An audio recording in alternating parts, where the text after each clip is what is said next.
ఆశ్చర్యపోయేటువంటి శంఖనాదం ఇంతకు ముందు ఎరుగదు. ఓడిపోయినటువంటి రాక్షసులు తిరిగి నా మీద యుద్ధం చెయ్యడానికి వచ్చారేమో అని అనుమానం వచ్చింది. ఒక మంత్రిని పిలిచాడు. పిలిచి నువ్వు వెళ్ళి ఎవరు వచ్చారో యుద్ధానికి చూసి రమ్మన్నాడు. ఆ మంత్రి వెళ్ళి గబగబా పరిగెత్తుకొచ్చాడు వెనక్కి. మహాప్రభు ఏం చెప్పమంటారు, ఇంతకు ముందు ఎన్నడూ నేనటువంటి సౌందర్యవంతమైనటువంటి స్త్రీని చూసి ఎరుగదు. ఆ తల్లి 18 భుజాలతో సర్వాభరణ భూషితయ్యింది, సింహవాహన మీద కూర్చున్నది. అటువంటి స్త్రీని మీరు చేపట్టారా? ఇంకా మీ దగ్గర ఉన్న ఐశ్వర్యానికి ఐశ్వర్యం అన్నాడు. ఎంత గొప్ప మంత్రో చూడండి. అటువంటి వాడికి అటువంటి మంత్రే తయారవుతాడు. అంటే వీడు నేను స్త్రీ చేత మరణమును కోరలేదు, సింహం మీద స్త్రీ కూర్చోవడం ఏమిటా అని వాడికి అనుమానం లేదు. ఆడది అబల వాడి దృష్టిలో, ఆవిడ ఇవాళ సింహం మీద కూర్చుంది, ఎంత సభ అనుమానం రావద్దండి వాడికి సింహం మీద కూర్చున్న స్త్రీ అయినా ఆపేయాలి. ఇది మహిషాసుర ప్రవృత్తి అంటే. ఆవిడ ఎంత అధికారిని అవనివ్వండి, ఏం ఆడది ఏం చేస్తుందండి, ఈ ప్రవృత్తి ఎక్కడుంటే అక్కడ మహిషాసుర ప్రవృత్తి ఉన్నట్టు వాడు ఆఖరికి ఆవిడ చేతులే చచ్చిపోతాడు. అందుకని వీడు రాయబారం పంపించాడు. వెంటనే పిలిచి వీరే వెళ్ళండ్రా, ఆవిడ్ని మాత్రం పట్టకండి, బాణములతో కొట్టకండి, ఆవిడ శరీరం కందిపోతేనే తట్టుకోలేదు, వెళ్ళి ఆవిడని ఒప్పించండి, జాగ్రత్తగా తీసుకురండి, తీసుకొస్తే నేను వివాహం చేసుకుంటాను, నా యొక్క గొప్పతనాన్ని ఆవిడ దగ్గర వర్ణన చెయ్యండి. ఎంత విధివాడో చూడండి. ఓ మంత్రి వెళ్ళాడు. సరే, ఆవిడికి బ్రహ్మాండమైనటువంటి విశేషాలు చెప్పాడు, వీడి గురించిన వర్ణన. వాడి దగ్గర అవి ఉన్నాయి, ఇవి ఉన్నాయి, ఊళ్ళోని కొడి తెచ్చినవే కదండి ఐశ్వర్యం అంతా, రావణాసురుడు ఐశ్వర్యం. అందుకని అబ్బో అన్ని తెచ్చాడు, ఇన్ని తెచ్చాడు, సమస్త రాజ్యాన్ని గెలిచేశాడు. హాయిగా వాడిని పెళ్లి చేసుకోవమ్మా, ఎందుకు వచ్చింది యుద్ధం ఏమిటి, సింహం ఏమిటి, దాని మీద నువ్వు ఎక్కడేమిటి, 18 భుజాలు ఏమిటి, ఎందుకు వచ్చింది ఎవరంతా నీకు, హాయిగా ఈయన పెళ్లి చేసుకో అని వీడు పెద్ద ఉపన్యాసం చెప్పాడు. ఆవిడండి పెళ్లి మాట దేవుడెందుకు, వస్తే మహిషాసురుడిని రమ్మను, లేకపోతే పాతాళానికి వెళ్ళిపోమను, ఇంద్రుడి సింహాసనం ఇంద్రుడికి ఇచ్చేయమను, నేను ఇక్కడి నుంచి తిరిగి వెనక్కి వెళ్ళిపోతాను. నేను ఎవరనుకుంటున్నావు, నేను దేవతల యొక్క తల్లి, నేను ఇంతకు మునిపే వివాహమై ఉన్నదాన్ని, నాకు భర్త నిరాకారుడు నిరంజనుడు. ఎందుకని ఆ కవచంలో చెప్తారు, ఓం నమో సదాశివాయ సకల తత్వ విదూరాయ సకల లోకైక కర్త్రే సకల లోకైక సంహర్త్రే సకల లోకైక సాక్షిణే సకల నిగమ ముఖ్యాయ సకల లోకైక వరప్రదాయ సకల దురితాస్తి భంజనాయ సకల జగత భయంకరాయ శశాంక శేఖరాయ శాశ్వత నిజామాసాయ నిరామాసాయ నిరామయాయ నిర్గుణాయ నిరాలంకాయ నిష్కలంకాయ నిష్ప్రపంచాయ నిస్సంగాయ నిర్మమాయ నిర్మలాయ నిర్గుణాయ నిత్యశుద్ధ బుద్ధ పరిపూర్ణ సచ్చిదానందద్వైత పరమ ప్రకాశాయ పరమశాంత ప్రకాశాయ తేజోరూపాయ తేజోధిపతయే జయ జయ జయ రుద్ర మహారుద్ర వీరభద్రావతార మహాభైరవ కాలభైరవ శాంత భైరవ కపాలమాలాధర ఖద్వాంగ ఖడ్గ చర్మ పరశు పాశంకుశ ధమరుక మృగశూల చాపపాన గదాశక్తి బిందివాల తోమల ముసల ముసుండి ముద్గర ప్రాస పరిహ పట్టిష శతఘ్ని చక్రాబ్జాయుగ భీషణకర సహస్ర దంస్ట్ర కరాలవదన వికటాట్టహాస విస్ఫాటిత బ్రహ్మాండ మండల నాగేంద్రహార నాగేంద్రవలయ నాగేంద్ర చర్మ ధర మృడ మృత్యుంజయ త్రయంబక త్రిపురాంతక విరూపాక్ష విశ్వరూప విశ్వతోముఖ సర్వతోముఖ మాం రక్ష రక్ష జ్వల జ్వల ప్రజ్వల ప్రజ్వల మహామృత్యు మపమృత్యు భయం నాశయ నాశయ రోగభయముచ్ఛాదయోచ్ఛాదయ విషసర్ప భయం శమయ శమయ చోరాం మాలయ మాలయ మమ శత్రువుచ్ఛాదయోచ్ఛాదయ. అటువంటి పరమాత్మయే అటువంటిది ఒక పశువు 2 కొమ్ములున్న వాడు నాకు భర్త ఏమిట్రా, నీకు తెలివితేటలు ఉంటే వెళ్ళి నీ రాజుకి చెప్పాడు అంటే వీడు వెళ్ళి చెప్పాడు. చెప్తే వాడికి బుద్ధి ఉంటే కదండి, వాడు 2 మంత్రుల్ని పంపించాడు యుద్ధానికి. ఇప్పుడే సాధ్యమైనంత వరకు ఆవలతో యుద్ధం చేయకండి, అవిని కట్టండి, కట్టి తీసుకుని నా దగ్గరికి రండి, మంచి మాటలు చెప్పండి అన్నాడు. వెళ్ళాడు. ఆ వెళ్ళినటువంటి వాళ్ళిద్దరూ కూడా అమ్మవారి చేతిలో నిహతులైపోయారు. పెద్ద ఆశ్చర్యం ఏముందండి, తల్లి బ్రహ్మాండమైనటువంటి యుద్ధం చేసింది. ఆ యుద్ధం చేసి ఒకణ్ణి గదతో సంహరించింది, ఒకణ్ణి కత్తితో సంహరించింది, వాడి శిరస్సుని ఛేదించింది. ఆ తరువాత కామ్రుడు అనేటటువంటి వాడు వెళ్ళాడు, శిక్షకుడు అనేటటువంటి వాడు వెళ్ళాడు. వీళ్ళందరూ కూడా అజ్ఞానాన్ని ఆశ్రయించి ఉండేటటువంటి చిత్తముక్తులు. ఇవన్నీ యుద్ధానికి వెళ్ళాయి. అమ్మవారితో యుద్ధం అంటే మాటలా, యుద్ధానికి వెళ్ళారు. వాళ్ళు కూడా మడిసిపోయారు. చిట్ట చివర బిడారుడు అనేటటువంటి వాడు ఒకడు వెళ్ళాడు. వాడు కూడా మరణించాడు. మహిషాసురుడికి వచ్చి చెప్పారు, మిగిలినటువంటి బలమేం లేదు, నువ్వు ఒక్కడివే ఉన్నావని. ఆశ్చర్యం చూడండి, ఇంతమంది చచ్చిపోతే దేవి భాగవతంలో అన్నారు, అక్కడ రక్త సముద్రం ఏర్పడిందన్నారు. రక్త సముద్రములో ఆనప బుర్రలు తేలితే ఎలా ఉంటుందో అలా ఆ రాక్షసుల యొక్క తలలు తేలుతున్నాయి. గ్రద్దలు డేగలు అన్నీ వచ్చి ఆ శరీరాన్ని తింటున్నాయి, నక్కలు పీకుతున్నాయి. ఎక్కడ చూసినా దుర్గంధం, నడుములోతు రక్తం. ఆ రక్తంలో వెళ్ళాలి. అదంతా ఎవరి రక్తం? తన కాముకత చేత, తాను స్త్రీని ధిక్కరించడం చేత తన వారి శరీరాలు తెగిపడిపోయి. అలాంటప్పుడు మహిషాసురుడు 2 కొమ్ములతో విడితే బాగుండదు, తన పట్ల శృంగారంగా ప్రవర్తిస్తుందో లేదో అని బాగా ముస్తాబై తలదూకుని బయలుదేరేటవాడు. ఆయనత్వం అజ్ఞానం చూడండి. ఇలా విడితే నన్ను నచ్చుకోదేమో అని చక్కగా కాపు దువ్వుకుని పట్టుబట్ట కట్టుకుని పెళ్లి కొడుకులా ముస్తాబై దగ్గరికి వెళ్ళాట. రోషకసాయిత నేత్రయ్యి చూస్తోంది అమ్మవారు. అక్కడికి వెళ్ళి వాడు చెప్తాడు, అజ్ఞానానికి అవధెక్కడ ఉంటుందండి అసలు, ఎవరితో ఎలా వాడికి అప్పటికి కూడా ఆవిడ అవలే. ఏదో యుద్ధం చేసింది, మా వాళ్ళని సంహరించింది, నన్ను ఈవిడ ఎక్కడ సంహరిస్తుందని వాడికి అహంకారం. అందుకని వాడన్నాడు, ఏమనుకున్నావో, ఇంతకు ముందు మందోధరి అని ఒక స్త్రీ ఉండేది. ఆవిడ చంద్రసేన మహారాజు గారి కూతురు. ఆవిడకి ఒక చెల్లెలు ఉండేది, ఇందుమతి. ఈ మందోదరికి ఆ తండ్రి గారు కంబుగ్రీవుడు అనేటటువంటి మంచి యువకుడైనటువంటి పెళ్లి కుమారుడిని తీసుకొచ్చారు. తీసుకొస్తే ఆవిడ నేను చేసుకోవాలనుకోమంది, నాకు అక్కర్లేదు, నాకు పెళ్లి అక్కర్లేదు, నేను ప్రకృతి విరుద్ధంగా ప్రవర్తిస్తాను, నేను తపస్సు చేసుకుంటాను, ఇన్ని కారణాలు చెప్పి ఆయన్ని వదిలేసింది. వీరసేనుడు అనేటటువంటి ఇంకొక రాజకుమారుడు ఒకనాడు ఉద్యానవనంలో ఈవిడ్ని చూసి మోహించి పెళ్లి చేసుకుంటానన్నాడు. ఆయన్ని కూడా నాకు అక్కర్లేదని విడిచిపెట్టేసింది. చిట్ట చివరికి ఇందుమతి స్వయంవరంలో, తన చెల్లెలి స్వయంవరంలో చాలా మాటకారి అయినటువంటి వాడు ఒకడు వచ్చాడు. వాడు మద్రదేశాధిపతి. వాడు మాటలతో మెల్లిగా ముగ్గులోకి దింపి వాడు సరి అయినటువంటి వరుడు కాడు, కానీ ఆవిడ ఆ మాటలకు పడిపోయి వాడిని వివాహం చేసుకున్న తరువాత ఒకనాడు తన దగ్గర పనిచేసేటటువంటి పరిచారికతో వాడు భోగం అనుభవిస్తుండగా చూసింది. ఇంకొక నాడు ఒక వేశ్యతో భోగం అనుభవిస్తుండగా చూసింది. మనసు తుంగి పుట్టింటికి వెళ్ళలేక, భర్తతో ఉండలేక అంతఃపురంలోనే ఒక గదిలో జీవితాంతం ఏకాంతంగా ఉండిపోయింది.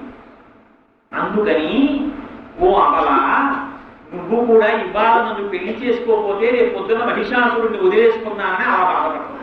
అందుకని నా మాట విని నన్ను పెళ్లి చేసుకో, హాయిగా సుఖం అనుభవించు. రావణుడు చెప్పినా ఇదే చెప్తాడు, మహిషాసురుడు చెప్పినా ఇదే చెప్తాడు, శుంభరిశుంభులు చెప్పినా ఇదే చెప్తాడు. ఎక్కడెక్కడ స్త్రీ తిరస్కారం జరిగిందో అక్కడ ఘోరమైనటువంటి మృత్యు ఉంటుంది. రావణాసురుడికి తెగుతోలేదని 10 తలకాయలు ఆనపకాయలు చెప్పినట్టు చెప్పేశారు రామచంద్రమూర్తి. అందుకని అదే మాటలు చెప్పాడు. చెప్తే ఆవిడంది, ఈ మాటలు ఎందుకు కానీ యుద్ధానికి రమ్మని. బ్రహ్మాండమైనటువంటి యుద్ధం జరిగింది. ఇప్పుడు కామరూపి అంత తొందరగా చచ్చిపోతాడా వాడు? అందుకని వాడు మహిషం అయ్యాడు, సింహం అయ్యాడు, ఏనుగు అయ్యాడు, రాక్షసుడు అయ్యాడు, రకరకాల రూపములు మార్చాడు. అమ్మవారి చండసింహంతో పోరాటం చేశాడు, ఆవిడితో పోరాటం చేశాడు.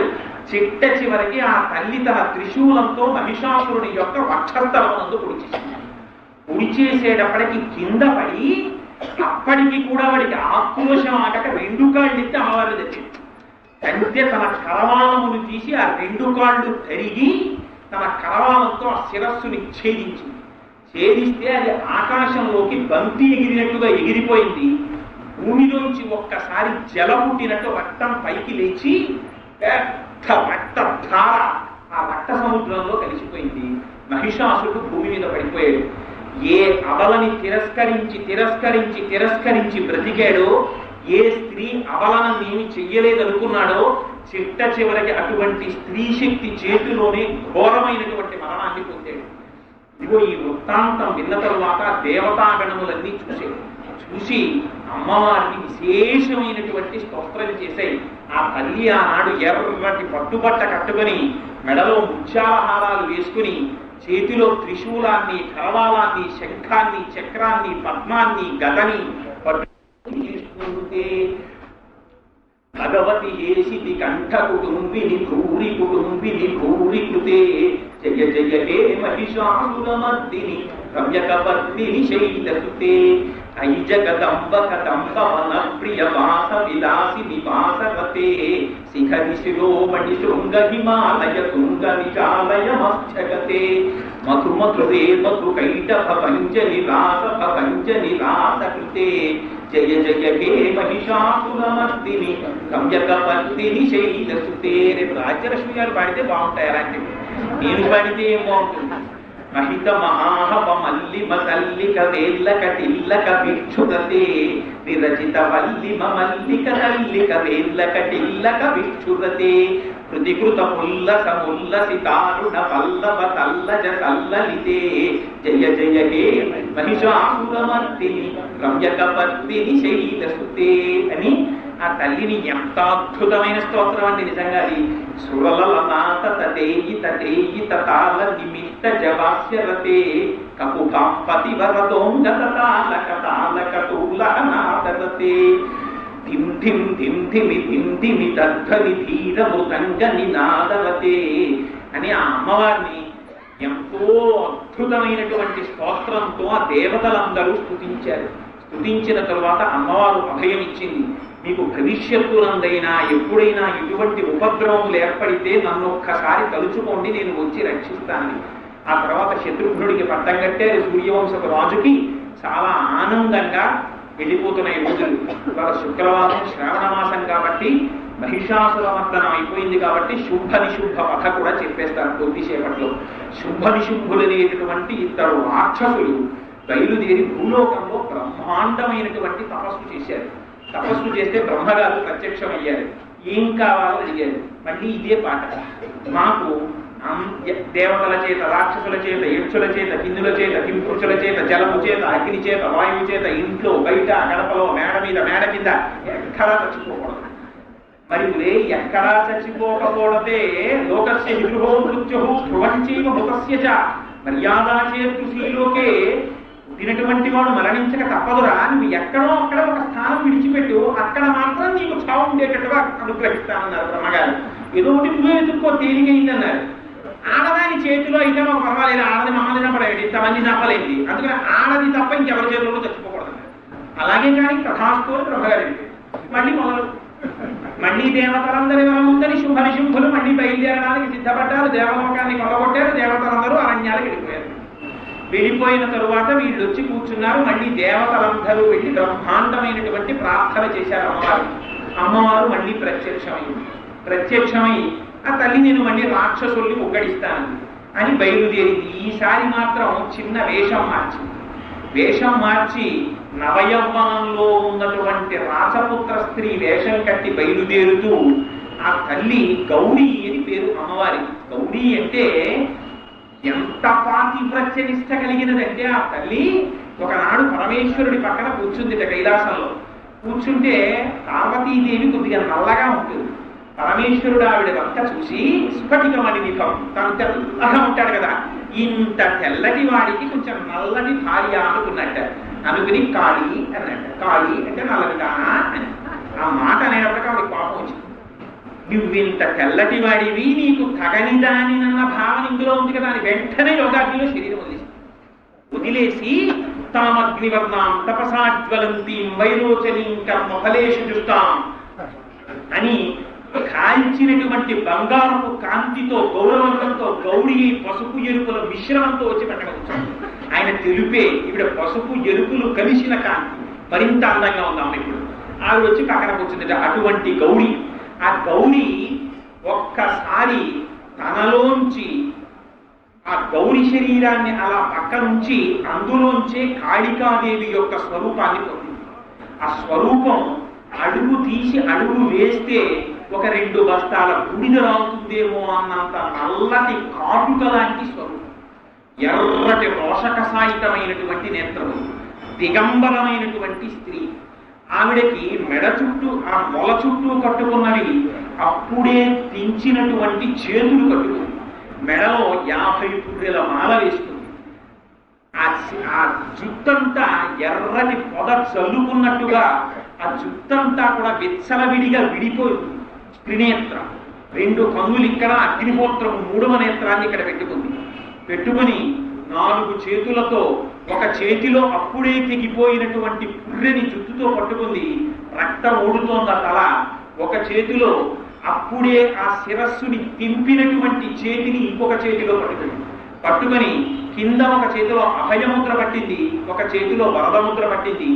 భయంకరమైనటువంటి తాండవం చేస్తోంది. ఆవిడ వచ్చి ఈ గౌరి పక్కన కూర్చుంది. వీళ్ళిద్దరూ కలిసి అదిగో ఆ శుంభ నిశుంభుల యొక్క రాజ్యానికి వెళ్ళారు. అయితే కాళికాదేవి ఎందుకు అలా ఉంటుంది అనేటటువంటి దానికి ఒక రహస్యం ఉంది ఆ స్వరూపంలో. కాళిక అంటే కాలస్వరూపిణి. కాలం ఏం చేస్తుందండి? కాలము మృత్యువై తినేస్తుంది అందరినీ. శంకర భగవత్పాదులు స్తోత్రం చేస్తారు, ప్రత్యాయాంతి గతా పునర్నదివసాః కాలో జగత్తర్చకః లక్ష్మీ స్తోయ తరంగ భంగ చపలా విద్యుచ్చలం జీవితం. సూర్యోదయ సూర్యాస్తమయాల్లో కాలంలో అందరూ పడిపోతారు. ఆ కాలం రావాలంటే ఆ రోజు, ఆ గంట, ఆ నిమిష, ఆ సెకను రావాలి. అది వచ్చింది ఆ కాలంలో కాలాంతర్గముడై పిండాండము బ్రహ్మాండంలోకి వెళ్ళిపోతుంది. అందుకని అదిగో ఆ కాలము అన్నింటినీ లయం చేసుకుంటుంది. ఆ కాలమే ఇవాళ ఒక ఆకృతి దాల్చింది, వాళ్ళందరినీ తనలో కలుపుకోవడానికి ఖాళీ అయింది. అందుకని ఆవిడ నల్లటి శరీరం, తామసీ ప్రవృత్తి, ఇవాళ దేవతల్ని అధిక్షేపించినటువంటి రాక్షసుల్ని మట్టు పెట్టడానికి వచ్చింది. 50 పుర్రెలు మెడలో వేసుకుంది. అదే 50 అక్షరాలు. ఆ అక్షరముల చేత ఏర్పడినటువంటి పదములు, పదములతో ఏర్పడిన వాక్యముల చేత ఈ సమస్త వాంగ్మయము ఏ ఆదిపరాశక్తిని గురించి వర్ణన చేస్తోందో అటువంటి అక్షరములనే పుర్రెలుగా మెడలో మాలగా దాల్చింది. ఆ తల్లి అప్పుడే దిగిపోయినటువంటి శిరస్సుని చేతబట్టింది. అంటే తను లయకారకురాలు, కానీ తనని అర్చించిన వారి పట్ల మాత్రం తను రక్షకురాలిగా ఉంటుంది. అందుకే అర్చన చేసినటువంటి చేతులు ఆవిడ మొల చుట్టూ కట్టుకుంది. ఆవిడ దిగంబరి, అంటే ఆవిడ అనంతముగా అంతటా వ్యాపించినటువంటి తల్లి. ఇక్కడే ఉన్నది అని కాలం ఎక్కడ లేదండి, కాలం ప్రతి చోట ఉండి లయం చేసేసుకుంటుంటుంది సమస్తాన్ని. అందుకని ఆవిడ దిగంబరి. ఆవిడ జుట్టు చల్లుకుపోయింది. అంటే స్వతంత్ర, సర్వతంత్రేషి, లలితా సహస్రంలో ఉన్న నామాలకి వ్యాఖ్యానం అది. స్వతంత్ర, ఆవిడ్ని వేరొకరు అదుపు చెయ్యలేదు. ఆవిడ తనంత తానుగా ఇతరుల్ని అదుపు చేస్తుంది. అందుకే చల్లుకున్నటువంటి జుట్టుతో ఉంది ఆవిడ. ఉండి యుద్ధానికి వచ్చింది. ఆ కౌశికి పక్కన కూర్చుంది, అంటే పచ్చగా ఉన్నటువంటి తల్లి పక్కన కూర్చుంది. ఆవిడ మహాసాత్విక మూర్తిగా ఉంది కౌశికి. ఆవిడ లలితా మహాభట్టారిక ఎంత అందమైనటువంటి దానిగా వర్ణిస్తారో అంత అందంగా ఉంది కౌశికీ స్వరూపంగా అమ్మవారు కూర్చున్నారు. కౌశికీ స్వరూపంగా ఉన్నటువంటి అమ్మవారు చేతిలో వీణ పట్టుకొని వాయిస్తోంది. అప్పుడే చండముండాసులని, వాళ్ళ పేర్లు ఎంత అందంగా ఉన్నాయో చూడండి. వాళ్ళిద్దరూ శుంభనిశుంభుడికి స్నేహితులు. వాళ్ళిద్దరూ వ్యాఖ్యానికి బయటికి వస్తున్నారు. వాళ్ళ అదృష్టం ఎంతటితో గాని అమ్మవారు వీణ మీద పాడినటువంటి పాట పరమశివుడు తప్ప వేరొకడు వినుండడు ఆ పాటని. అటువంటి పాటని వాళ్ళు విన్నారు. రాక్షసులు అయితే అయ్యారు కానీ ఆ విషయంలో అదృష్టవంతులు వాళ్ళు. విని వెంటనే వాళ్ళకు ఒక ఆలోచన వచ్చింది. పక్కన ఇంత నల్లగా ఇంకొక స్త్రీ ఉంది, ఈవిడ ఇంత అందంగా ఉంది, సరే నల్లదాని సంగతి మనకెందుకు కానీ ఎర్రదాన్ని చేసుకుందామని మన ప్రభువుకి ఇటువంటి కాంతని అందిస్తే వాళ్ళ ప్రవృత్తి చూడండి ఎంత ఆశ్చర్యం. ఆవిడ ఎవరో కూడా అనుకోరు వాళ్ళు. అసలు ఆవిడ పెళ్ళయిందో లేదో కూడా వాళ్ళకి అవసరం. ఇప్పుడు వెంటనే ప్రభు దగ్గరికి పరిగెత్తారు. ప్రభువు ఇవాళ ఒక విచిత్రం చూసాం. ఆవిడ వీణ వాయిస్తోంది, మన ఉద్యానవనంలో కూర్చుంది. ఎంత అందంగా ఉందో. నువ్వు ఇంతమందిని కొల్లగొట్టి తెచ్చావు, వజ్రాలు వైడూర్యాలు. అన్నింటికన్నా వజ్రం ఇంట్లో ఇల్లాలు. ఇల్లాలు లేనప్పుడు ఎన్ని వజ్రాలు ఉంటే ఏమిటి? ఆవిడ్ని ఇల్లాలని చేసుకున్నావా, నీ వజ్రాలకి వజ్రం. అందుకని ఆవిడ్ని తెచ్చుకున్నాను. వీడికి ఎంత అహంకారం అంటే శుంభనిశుంభులకి వాళ్ళిద్దరు అన్నదమ్ములు. వీడు చేసుకోవాలా వాడు చేసుకోవాలా అనుమానం. మళ్ళీ అప్పుడే ఏదో వాడు ఒప్పేసుకున్నట్టు. అందుకని వీళ్ళు మంత్రిని పిలిచారు. నన్ను చేసుకున్నా పర్లేదు, మా తమ్ముడిని పర్లేదు చేసుకున్నా పర్లేదు. ఎంత కాంప్రమైజో ఎంత సాక్రిఫైజో వాళ్ళది. కానీ వెళ్ళి రాయబారని చెప్పమన్నారు. అంటే వాడు పాపం బయలుదేరి వెళ్ళాడు. వాడి పేరు ధూమ్రలోచనుడు. అందుకే ఆ ధూమ్రలోచనుడు వెళ్ళాడు. వెళ్ళి స్తోత్రం చేశాడు. ఆవిడంది, నేను పెళ్లి చేసుకోవాలనుకుంటున్నానయ్యా, కానీ తగిన వరుడు దొరకలేదు. ఇన్ని లోకాలో తిరిగాను, ఎక్కడికి వెళ్ళినా శుంభనిశుంభులనిద్దరు ఉన్నారమ్మా, మేము భయపడిపోతున్నాం, ఎవరు బయటికి రావట్లేదయ్యా, అసలు ఎందుకురా అంత భయపడుతున్నారని అడిగాను. ఎవరిని అడిగినా మీ రాజు మాటే. అమ్మో శుంభనిశుంభులు వచ్చేస్తారేమో అని మాకు భయం అంటున్నారు. ఎంత పరాక్రమవంతులయ్యా మీ రాజులు ఇద్దరు నిజంగాను. అదిగో అందుకే నేను వచ్చాను వాళ్ళని పెళ్ళాడదామని. కానీ ఒక చిన్న ప్రతిజ్ఞ ఒకటి చేశానయ్యా, చిన్నతనంలో తెలిసి తెలియక చేసిన ప్రతిజ్ఞ చెలికత్తెల దగ్గర. ఏమిటా ప్రతిజ్ఞ? నేను యుక్త వయస్సు వచ్చిన తరువాత నేను చేసుకునేటటువంటి పెళ్లి కుమారుడితో యుద్ధం చేసి వాడి చేతిలో నేను ఓడిపోతే అప్పుడు నేను పెళ్లి చేసుకుంటాను తప్ప వాడి శౌర్యం చూడకుండా పెళ్లి చేసుకోనన్నాను. ముందు ఆట పట్టించారు, యుక్త వయస్సు వచ్చేసింది, ఏదప్పుడు యుద్ధం చేసి చూస్తామో కదా, ఇప్పుడు తాళి ఎలా కట్టించేసుకుంటామో చూస్తామని మా చిలికెత్తలు నా వెంట తిరుగుతున్నారు, నా మాట పోతుంది కదా, అందుకని ఒక్కసారి వచ్చి యుద్ధం చేయమని. అంటే వాళ్ళన్నారా, అదేమిటమ్మా నువ్వు ఇక్కడ యుద్ధ భూమిలో యుద్ధం చెయ్యకూడదు, మా రాజుగారి మన్మథావేశంతో యుద్ధం చెయ్యాలి. అందుకని యుద్ధ భూమిలో యుద్ధం కాదు, ఆయన శయన మందిరంలో యుద్ధం చేద్దువు కానీ ఆయనతో మన్మథ క్రీడవలో. అందుకని నువ్వు ఆయన్ని వరించిరా, నీ చేతులంత పల్లవంగా ఉన్నాయి, ఆ పాదములంత పల్లవంగా ఉన్నాయి, అంత సౌకుమార్యంగా ఉన్నావు, నువ్వు ధనస్సు ఎలా పడతావు, బాణాలు ఎలా వేస్తావు, నా మాట వినని ఒక పెద్ద వేదాంతం చెప్పాడు. నువ్వు చెప్పిందంతా చాలా బాగుంది కానీ నేను నా మాట తప్పకూడదు కదా, ఈ ఒక్క ఉపకారం చేయి, మీ రాజుగారికి చెప్పి ఆయన్ని పిలుచుకురాని. వీడు వెళ్ళి మాట చెప్పాడు. ఏమి విచిత్రమైన కోరికరా, పిల్ల బాగుంది కానీ యుద్ధం చేస్తానంటుంది ఏమిటి? సరే దానికి అన్నయ్య నువ్వు వెళ్తావా నేను వెళ్ళరా అన్నాడు శుభరిశుభుడు. అంటే వాళ్ళు అన్నారు, సరే మన వరకు ఎందుకు, మన దగ్గర చండముండులని ఇద్దరు ఉన్నారు కదా సైన్యాధిపతులు, వాళ్ళిద్దరిని పంపిద్దాం, ఆ చండముండాసురుడు ఇద్దరు వెళ్ళి యుద్ధం చేసి తీసుకొచ్చేస్తారు అమ్మాయిని, అప్పుడే పురోహితుడిని పెట్టుకుని పెళ్లి చేసుకుందాం, కనుక మనం ఎందుకు పెళ్లి కొడుకులం అసహ్యంగానన్నాడు. సరే అయితే బయలుదేరమన్నారు. చండముండాసురుడు ఇద్దరు వెళ్ళారు. ఈలోగా వచ్చినటువంటి ధూమ్రలోచనుడు మళ్ళీ వచ్చి వాళ్ళ రాజుగారు అంగీకరించడం లేదు యుద్ధానికి, నీ మీద ఎంతో మనసు పడుతున్నాడని విచిత్రమైనటువంటి కారుకూతలు పూశాడు. కాళికాదేవికి ఆగ్రహం వచ్చింది. ఆవిడ కౌశికి కూర్చుంది కానీ సౌమ్యంగా. కాళికాదేవికి సుందరకాండలో హనుమకి ఆగ్రహం వస్తే ఎలా ఉంటుందో కాళికాదేవి ప్రవర్తన అలాగే ఉంటుంది. ఆవిడ ఒక్కసారి హుంకారం చేసిందిట. ఆవిడ యుద్ధం చేయలేదు, కూర్చున్నట్టు హుం అందుకే అనేటప్పటికీ ధూమ్రలోచన చచ్చిపోయాడు. చచ్చిపోయేటప్పటికీ ఈ వార్త వీడితో పాటు కొన్ని లక్షల మంది చచ్చిపోయారు. చచ్చిపోయేటప్పటికీ వాళ్ళందరూ ఏడుస్తూ, బతికున్న వాళ్ళు ఏమిటో గుండెలు జారిపోయినట్టు, ఎక్కడో బాంబు ఎక్స్ప్లోజన్ విన్నాం అనుకోండి, కాసేపు మనకి స్పృహ లేనట్టు ప్యానిక్ స్ట్రికెన్ అంటారు, అలా అయిపోయి పరుగులెత్తి రాజు దగ్గరికి వెళ్ళి కొన్ని లక్షల మంది చచ్చిపోయారన్నారు. దేవుడు ఏమైందన్నాడు రాజు. ఆ పక్కన ఎర్రావిడ బాగానే ఉంది, పాట పాడుతోంది కానీ నల్లావిడ నుండి హూమంటూ చచ్చిపోతున్నారన్నారు. ఇదేమిటో మామూలు వాళ్ళు వాడు కూడా అలాగే పంపించారు రావణాసురుడు బ్యాచ్ వైజ్ గా. అలా ఆయన కూడా ఏం చేశాడంటే మామూలు వాళ్ళొద్దు చెండముండాసురుల్ని వెళ్ళమన్నారు. ఆ చెండముండులు ఇద్దరు వచ్చారు. వాళ్ళు మళ్ళీ మొదలెట్టారు రాయబారం. ఏముంది ఎవడొచ్చినా అబలాని కదా వాళ్ళ స్వభావం. ఇదే మాట చెప్పారు. చెప్తే అమ్మవారంది, నేను అబలనో సబలనో చూచూ కనివి యుద్ధానికి రారా. సరే బ్రహ్మాండమైనటువంటి యుద్ధం బయలుదేరి అమ్మవారెక్కినటువంటి చండసింహం, ఆ సింహమే అనేక రూపాలు దాల్చేసింది. దాల్చేసి కనపడిన వాడిని కనపడ్డట్టుగా కొన్ని కోట్ల మంది రాక్షసుల్ని పట్టి నలిగి తినేస్తుంది. వాడిని పారిపోవడానికి అవకాశం లేదు, యుద్ధభూమి చుట్టూ సింహాలకి. ఈ మధ్యలో కాళికాదేవి వీరవిహారం చేసేస్తాం. చేస్తూ కనపడ్డ వాళ్ళని కనపడ్డట్టు అరిచేతులతో కొడుతూ ఆ మాంసపు ముద్దలు తీసి నోట్లో వేసుకుని కబళించి నగిలి తినేస్తోందట. అడిలిపోయారు వచ్చిన వాళ్ళు వచ్చినట్టు. చండముండాసురుడు ఇద్దరు అమ్మవారి మీదకి బయలుదేరారు. అమ్మవారు కౌశికి ఒక్కసారి ఆగ్రహంతో నిలబడి తన కనుబొమ్మలు ఇలా భృకుటి ముడివేసింది. భృకుటి ముడివేసేటప్పటికి అందులోంచి మహాకాళి పుట్టి ఏమి ఆజ్ఞ అని అడిగింది. అమ్మవారి భృకుటి ముడి పడిందా అంత ప్రమాద హేతు. అందులోంచి మహాకాళీ స్వరూపం వచ్చింది. ఏం కావాలని అడిగింది. ఆ చండముండాసురుణ్ణి మట్టు పెట్టమంది. అనేసరికి ఆ తల్లి మంత్రబద్ధమైనటువంటి బాణప్రయోగం చేసింది. చేసేసరికి పంజరంలో పట్టేసినటువంటి పెద్ద పెద్ద పోనుల్లో పట్టుకున్న సింహాలు ఎలా వశమైపోతాయో అలా మంత్రబద్ధులైపోయి ఆ చండముండులు ఇద్దరిని లాక్కొచ్చింది.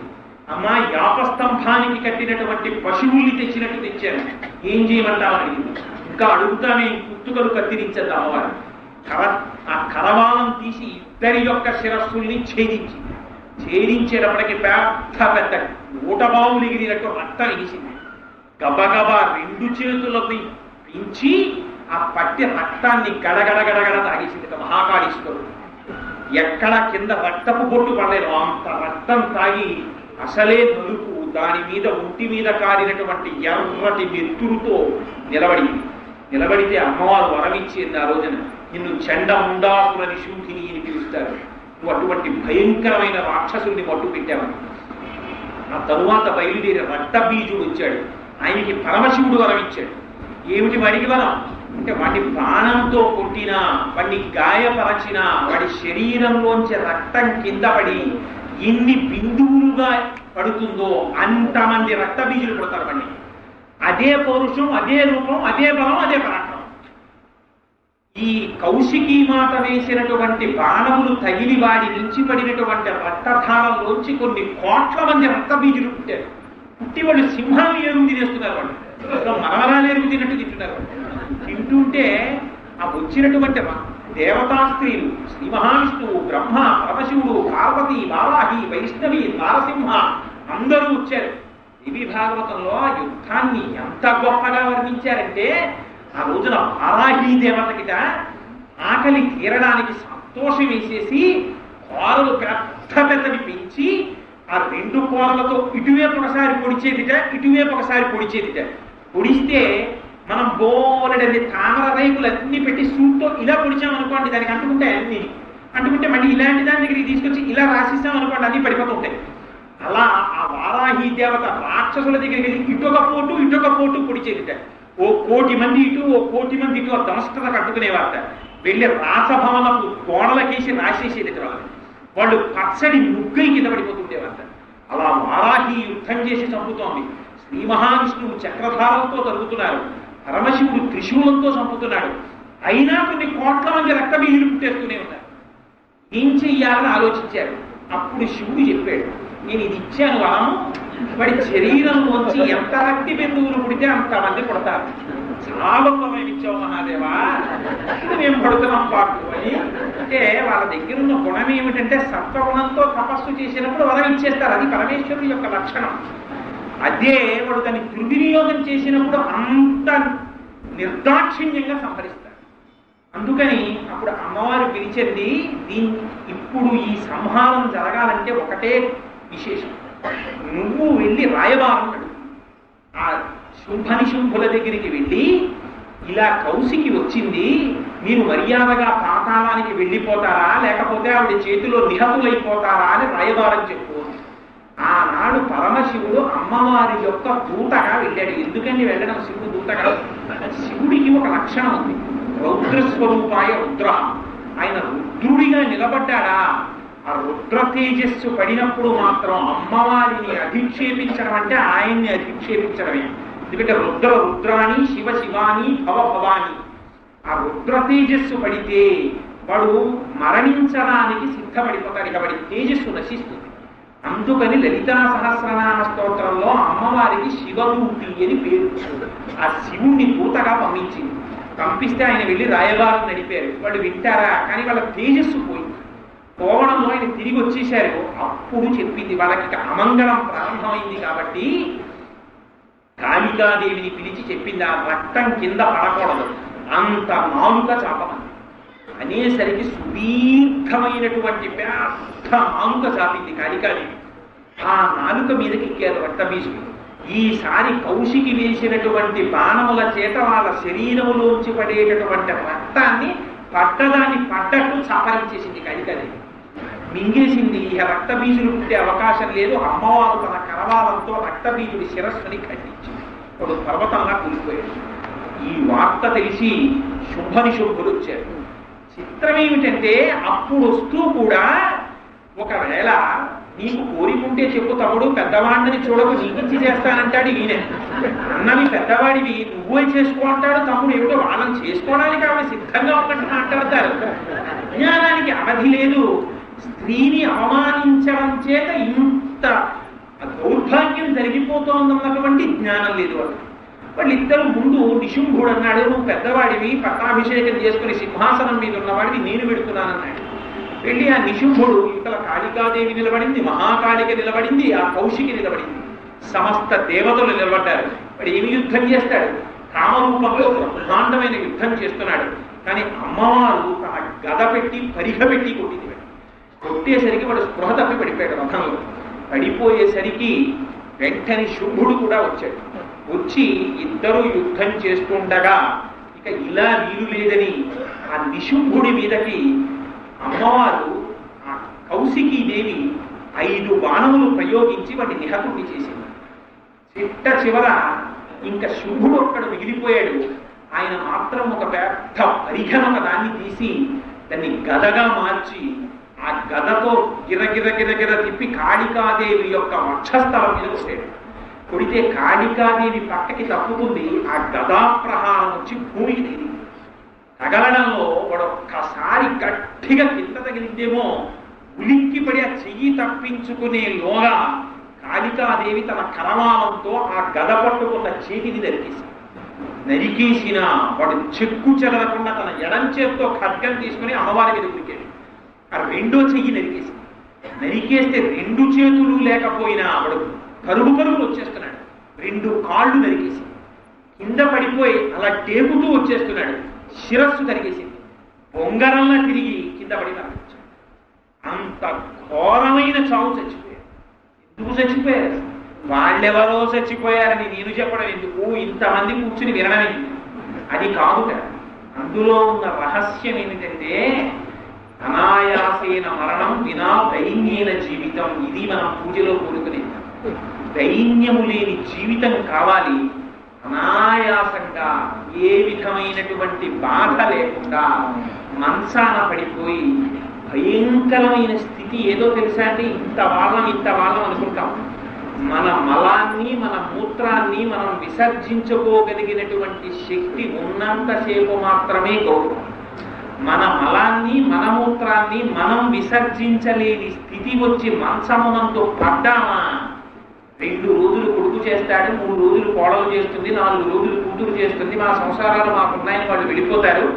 7 రోజులు భార్య చేస్తుంది. 8వ రోజున ఆవిడ కూడా మన పక్కనే ఒక మాట అంటుంది, ఈయన బాధ చూడలేకపోతున్నాను, ఇంత బాధ పడే కన్నా అని వదిలేసిన నాడు వీడు వెళ్ళి చావు చచ్చిపోతాడు. అందుకని అనాయాసేన మరణం భయంకరంగా పాశవులు పట్టుకుని ఆ భటులు వచ్చి నిలబడి ప్రాణములను తీస్తుంటే ఇంకా బతకాలని ఒక్కనాడు ఓపికండగా సర్వేశ్వరుడి కైంకర్యము చెయ్యక అత్యంత వాత్సల్యమూర్తి ఆ తల్లిని పూజ చెయ్యక్కర్లా, అమ్మా అని పిలిస్తే చాలు సిద్ధంగా అన్నం పెట్టడానికి ఎలా ఉందిట అమ్మవారు. ఉభౌ దర్భీకుంభౌ మణిగణక సంభావిత గుణం దదానా పాణిభ్యామృతరస కృష్ణాన్న కలితౌ కళాఢ్యా కళ్యాణి కలిత సదనా శ్రీ గిరసి శిరసస్యసౌ భ్రమర్యంబా రచయితు వదిష్టార్థ విభవం. ఆ చేతిలో ఎడమ చేతిలో సువర్ణమయ పాత్ర పట్టుకుని అమృతాన్ని నింపి ఆ చేతిలో మణిగణ ఖచ్చితమైనటువంటి తెడ్డు పట్టి అందులోకి ఈ పాయసాన్ని ఎత్తి అమృతాన్ని వడ్డించడానికి నోరు తెరిచి కొడకాలు అడగాలనను వచ్చి అమ్మా అని ఇలా చెయ్యి చాపరా పోసేస్తాను, నువ్వు అమ్మా అని కూడా అనక్కర్లేదురా, వచ్చి ఇలా చెయ్యి పట్టు చాలు. రామాయణంలో త్రిజట చెప్పిందండి. ప్రణిపాత ప్రసన్నాహి మైథిలీ జనకాత్మజ అలమేష పరిత్రాతం రాక్షసో మహతోభయ. ఇంకా రామచంద్రమూర్తి దగ్గరికి వెడితే ఒక్కసారి అడగాలి, సహృదేవ ప్రపన్నాయ తమాస్మీతి యాచతే అభయం సర్వభూతేభ్యో తదామ్యేతత్ప్రసన్న. పురుషుడిగా పరమేశ్వరుని ఉపాసన చేస్తే స్వామి నన్ను రక్షించమనాలి. అమ్మవారి దగ్గర అది కూడా అనక్కర్లా. ప్రణిపాత ప్రసన్నాహి మైథిలీ జనకాత్మజ. అమ్మవారి దగ్గరికి వెళ్ళి పడిపోతే చాలట, అమ్మో నా బిడ్డ వచ్చి నా దగ్గర పడిపోయిందని లేవనెత్తేస్తుంది. ఎత్తి కౌగలించుకుని రక్షించగలిగినటువంటి మహాదయామూర్తి. అటువంటి తల్లి ఏ తల్లి పాద పంకజములకు ప్రతిరోజు సమస్త దేవతలు నమస్కారం చేస్తున్నారో రాజన్మత్తమరాళమంతగమనాం రాజీవ పత్రేక్షణాం రాజీవ ప్రభవాదిదేవమౌతై రాజన్ పదాంబోరుహాం రాజీవాయత పత్రమండిత కుచాం రాజాది రాజేశ్వరి శ్రీశైలస్థలవాసినీం భగవతీం శ్రీమాతరం భావయే. అంతటి తల్లివైనా మా అమ్మ అడుగు తీసి అడుగు వేస్తుంటే పరిచారికలు చెప్తారట, అమ్మ అది ఇంద్రుడి శిరస్సు, ఆ అమ్మ అది ఇంద్రుడి కిరీటం, అమ్మ అవి వసువుల కిరీటాలు, అవి అష్టదిక్పాలకుల కిరీటాలు, అవిగో అది శ్రీ మహావిష్ణువు కిరీటం. అమ్మ దగ్గర అందరూ బిడ్డలే.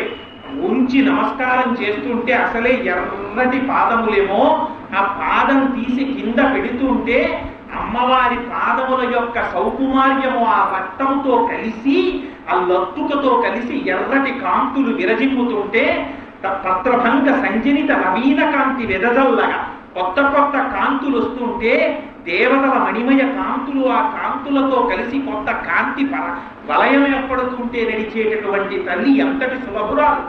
శ్రీనాథృత బాలిత త్రిభువనాం శ్రీచక్ర సంచారిణి గానాసక్త మనోజ్ఞ యవ్వన రసద్ గంధర్వ కన్యాధృతాం దీనానామతి వేల భాగ్యజననీ దివ్యాంబరాలంకృతాం శ్రీశైల స్థలవాసినీం భగవతీం శ్రీవాతరం భావయే. ఆ తల్లి దీనానామతి వేల భాగ్యజననీ. ఆ తల్లిని అమ్మా అని పిలిస్తే చాలు. నఖైర్నాక స్త్రీణాం కరకమల సంకోచ శజలి స్తరూణాం దివ్యానాం హసత యువతే చండిచరణౌ ఫలాని స్వస్యేభ్యః కిసలయ కరాగ్రేణ దర్శ దరిద్రేభ్యో భద్రాం శ్రీయమనిష మహాయ దతతో అంటారు శంకర భగవత్పాదులు సౌందర్యలహరిలో. అటువంటి తల్లి ఆ తల్లి ప్రణంతుం స్తోతుం వా కథమృత పుణ్య ప్రభవతి. ఆ తల్లికి నమస్కారం చేయాలన్నా పెట్టి పుట్టాలవా, అంతటి సౌలభ్యమూర్తి. ఆ అమ్మని అమ్మగా చూడకుండా ఆ అమ్మని అబలగా మాట్లాడితే ఆఖరికి ఇంత దారుణమైన చావు చేస్తాం. నీకు ఎంత ఐశ్వర్యం ఉన్నా, ఎంత తపోబలం ఉన్నా, ఎన్ని వరములున్నా నీకు రక్షణ హేతువులు కావు. నీకు ఏమీ లేకపోయినా అమ్మవారి అనుగ్రహం ఒక్కటి ఉన్నదా నిన్ను గట్టెక్కించేస్తుంది. నిన్న సుదర్శనుడికి కథ చెప్పలేదండి వ్యాసులు. అందుకని ఆ తల్లికి నమస్కరించడం నేర్చుకోరా. నేర్చుకున్నావా? అనాయాసేన మరణం వినా దైన్యేన జీవితం పరాశర భట్టలు అంటారు. ఆ తల్లి ఎంతటి వాత్సల్యం అంటే ఐశ్వర్యమక్షరగతిం పరమం పదం వా కస్మైచితంజలిభరం వహతే వితీర్య అస్మై కించితుచితం కృతం ఇత్యథం వా త్వం లజ్జసే హృదయకోటి యుగాలభవ. ఒక్కనాడు వాడు వెళ్ళి అమ్మవారి పాదముల మీద ఒక్క పువ్వు పెట్టి నమస్కరించాట.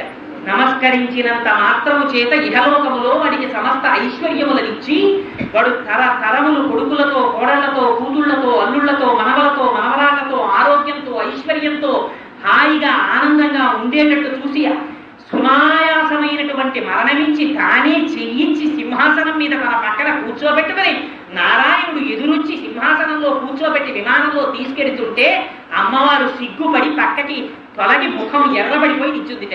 అడిగారట, ఏమలా పక్కకి తప్పుకున్నావు? సిగ్గుపడేది. అడిగితే ఆవిడందిట, స్వామి వాడు ఒకనాడు నా కోసమని నడిచి వచ్చాడు. ఒక పువ్వు చేత పట్టి తెచ్చాడు. నా పాదముల మీద వంగి పుష్పాన్ని పెట్టాడు.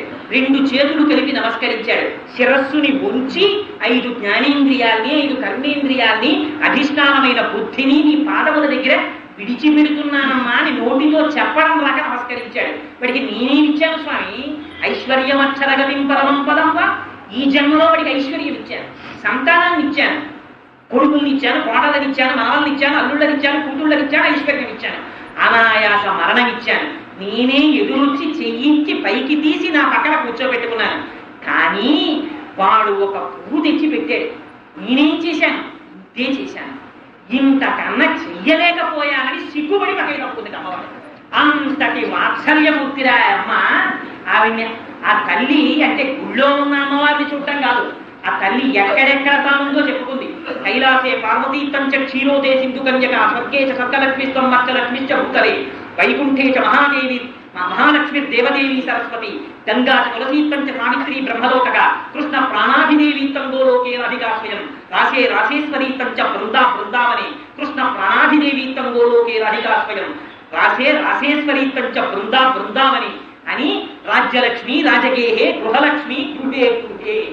నీ ఇంటిలో నీ భార్యగా, నీ యశస్సుగా, నీ ఐశ్వర్యముగా, నీ వంశాన్ని పెంచిన దానిగా నీ పక్కనే ఉంది. నీకు జన్మనిచ్చిన దానిగా నీ తల్లిగా ఉంది. నిన్ను ఉద్ధరించి నీ పేరు ప్రఖ్యాతులు నిలబెట్టడానికి నీ కూతురుగా ఉంది. వాళ్ళని గౌరవించరా చాలు. వాళ్ళలో అబలని చూడకు, సబలని చూడు చాలు. అమ్మవారు ప్రీతి చెందుతుందని ఈ నీతిని నేర్పడానికి వ్యాస భగవానుడు ఇచ్చినటువంటి అద్భుతమైన 2 విశేషాలు. అందుకని దేవీ భాగవతాంతర్గతమైనటువంటి 2 అద్భుతమైన ఈ విశేషాన్ని నా నాలుక మీద నిలబడి నడిపించి పలికించిన ఆ తల్లి పాదాల విందములకు సాంజలి బంధకంగా శిరస్సు ఉంచి నమస్కరిస్తూ, రేపటి రోజున పాండవుల జననంలో 5గురికి ఒక భార్య ఎందుకు వచ్చింది అనేటటువంటి ధర్మసూక్ష్మాంతర్గతమైనటువంటి ఇంద్రుడి వింత ప్రవర్తనకి సంబంధించిన వ్యాఖ్యానాన్ని విజ్ఞాపన చేస్తాను. దానికి ఆ తల్లి నా ఊపిరై పరా పశ్యంతి మధ్యమా వైఖరి అయి నన్ను కృతార్థులను చేయుగాక అని ఆ తల్లి పాదములు బట్టి ప్రార్థిస్తూ విహితం విహితం వా సర్వమే తక్షమస్వా కరుణార్థే సర్వం బ్రహ్మ